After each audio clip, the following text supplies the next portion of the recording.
Hi there and welcome to this new episode where I will be happy to share with you some personal experiences I have gained throughout my life. I've gained it both from my working side but also from my other passion, which is marathon running. Every single day I'm impressed of how much these so different activities have in common. Here are the most important pillars I always try to focus on. The first one is about food. Ensure that you eat the right food every day. It's not only about avoiding junk food, but also to get the right balance between carbohydrates, proteins, and essential fats. As a passionate runner training for marathons, the science around the intake of food has taught me a lot. And I have found out that you don't have to be a runner to gain advantages by mixing your food intake in an optimized way. Talking about food, eat small meals throughout the day instead of concentrating the food intake in huge meal at the end of the day. When you are approaching sleeping time is when you least need energy. A huge meal before going to bed will also give you a sleep of poor quality. Boost energy by avoiding cakes, biscuits, chocolates during the day, as the high sugar content will cause energy peaks, leaving you feeling wiped out. Take a fruit instead, which also will give you energy, but of much higher quality. Eat the recommended portions of vegetables and fruits per day.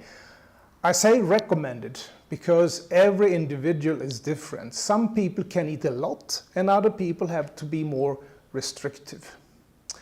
However, a day without fruits and vegetables is not a good day from an energy and efficiency perspective.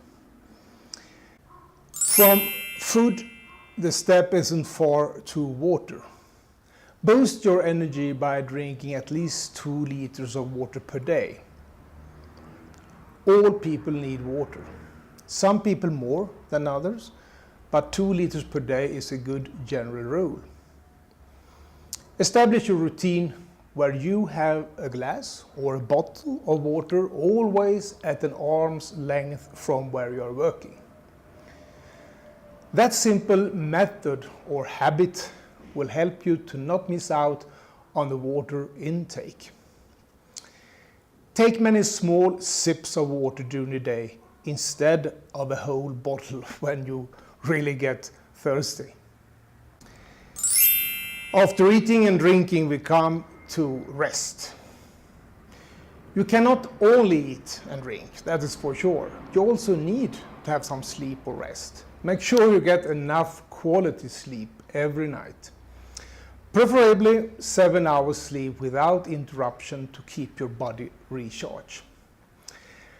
Like entrepreneurs and runners, as in my case, it's sometimes easy to force yourself to long working days and let the sleeping time suffer instead. Nothing dramatic happens if that is the case once in a while. But if you do it constantly, be sure that your overall energy will be much lower. You will enter a sort of negative circle where adverse effects along the road will happen.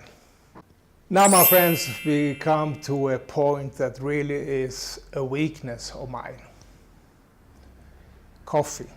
Try to avoid seeing coffee as much as possible because of the caffeine. The bad thing about caffeine is that it causes energy peaks, and the bad thing about the peak is that immediately after the peak is there, the level of energy will decrease considerably. You drink more coffee to get the level up again, and you get tied up in a kind of hamster wheel, like for any kind of drug abuse. As a heavy coffee drinker, I try my very best to control the intake and to be aware of the effects with the peaks. At least I try to drink my coffee when the negative consequences have less adverse effects on my work. On the other hand, life is not a journey of suffering. And if you like coffee or tea, just continue and be the one who controls the coffee drinking and not the other way around. Alcohol. Here we are touching real hot stuff.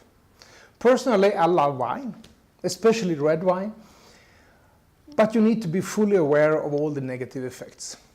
Alcohol has very negative effects on your body and health in all aspects, period.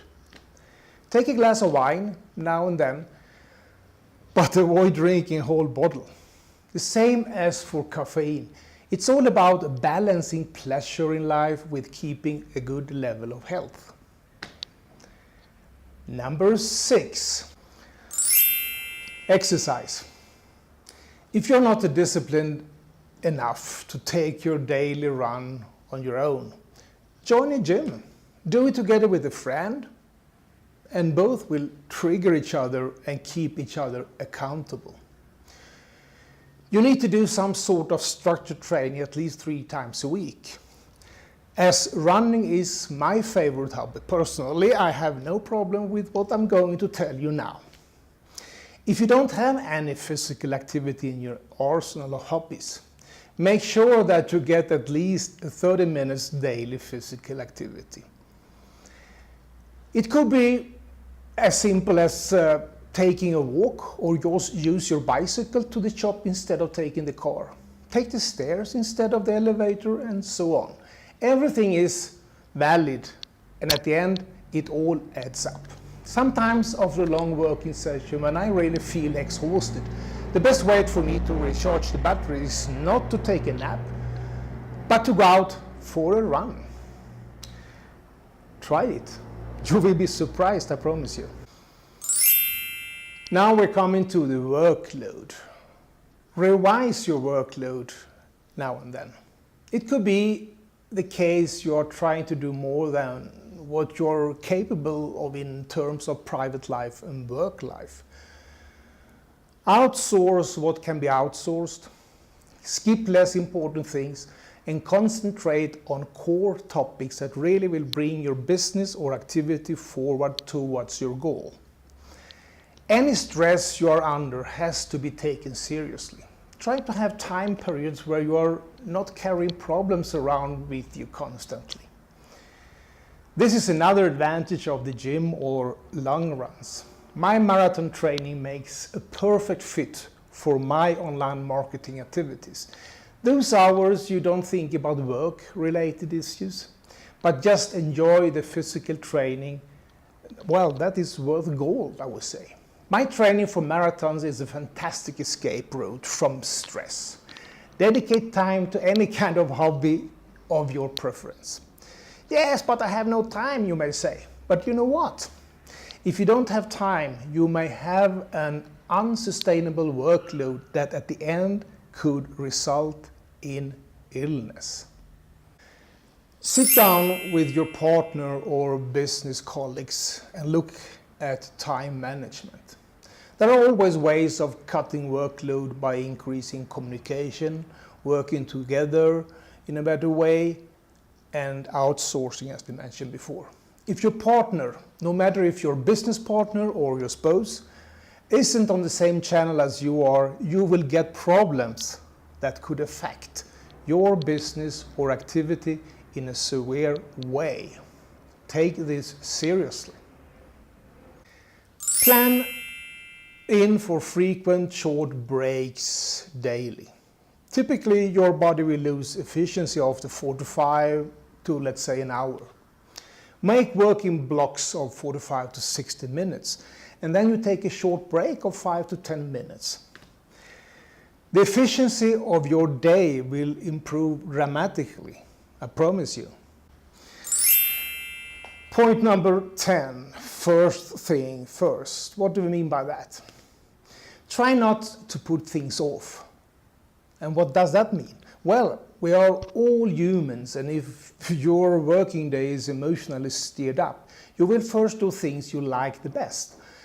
And you will wait with the boring stuff till the end of the day. It often happens that these boring things never be done because there was no time left to do them. If you instead take action against something rather than delaying it, you will get a lifting sense of achievements and a positive feel. Let your plan steer what you do and not your emotions. Be happy. Yes, be happy. There are people doing things they aren't happy about.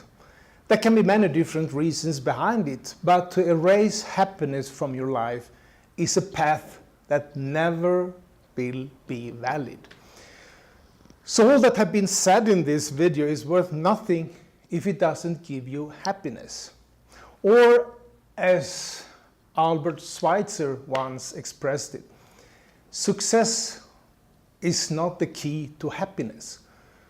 Happiness is the key to success. If you love what you're doing, you will be successful.